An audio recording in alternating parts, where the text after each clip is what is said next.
కానీ క్రమశిక్షణతో పార్టీలో పనిచేసి క్రమశిక్షణతో ముందుకెళ్లే వారికి అన్యాయం జరగకుండా ఏ విధంగా చంద్రబాబు నాయుడు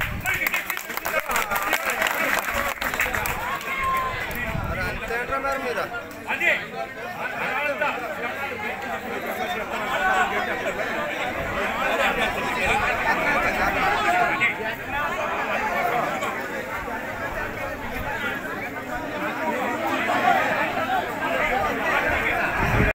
చంద్రబాబు నాయుడు గారిని చిప్పేస్తున్నాం. చంద్రబాబు నాయుడు గారు జైల్లో ఉన్నప్పుడు 50 రోజులు మేము నిద్ర లేకుండా ఆయన కోసం కష్టపడితే అరే చంద్రబాబు నాయుడు జైల్లోకి వెళ్ళిపోయారా వెళ్తారా టికెట్ అనేసి ఇదే శంకరాలు ఉత్సాహంగా పనులు చేసుకున్నారు. ఒక్క టికెట్ ఈ రోజు ఇస్తారా? తెలుగుదేశం 4 సంవత్సరాలు జగన్ మీద అనేక పోరాటాలు చేస్తాం. పార్టీ తరఫున అనేక పోరాటాలు జగన్ మీద చేస్తాం. అనేక పోరాటాలు చేస్తాం. మేము పోరాటాలకి ధర్నాలకి పార్టీ కోసం అన్ని ఖర్చులు పెడితే పార్టీ ఆ టికెట్ కోసం ఖర్చు పెట్టడానికి ఈరోజు టికెట్ ఇస్తారా?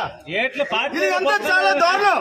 చంద్రబాబు నాయుడు గారు దీన్ని ఖచ్చితంగా వెనక్కి తీసుకుని మళ్ళీ కొండ లక్ష్మీదేవి గారికి టికెట్ ఇస్తే 40,000 50,000 ఉత్తమ ఎమ్మెల్యే 2014 ఉత్తమ ఎమ్మెల్యేగా ఇచ్చాడు చంద్రబాబు నాయుడు గారు.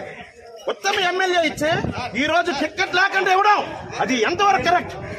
వైసీపీ వాళ్ళకి టికెట్లు అమ్ముకున్నామని చెప్పారు. ఇప్పుడు అమ్ముకుంది ఎవరు టికెట్లని? నారా లోకేష్ రాష్ట్ర పార్టీ అధ్యక్షులు. కుటుంబానికి అన్యాయం చేశాడు కాబట్టి కుటుంబం అన్యాయం జరిగింది కాబట్టి ఇక్కడ టీడీపీ రాష్ట్ర వ్యాప్తంగా రాదని చెప్పేసి ఈ శ్రీకాకుళం జిల్లా నిర్మాతం అవుతుందని ఈ సభాముఖంగా తెలియబోస్తున్నాం.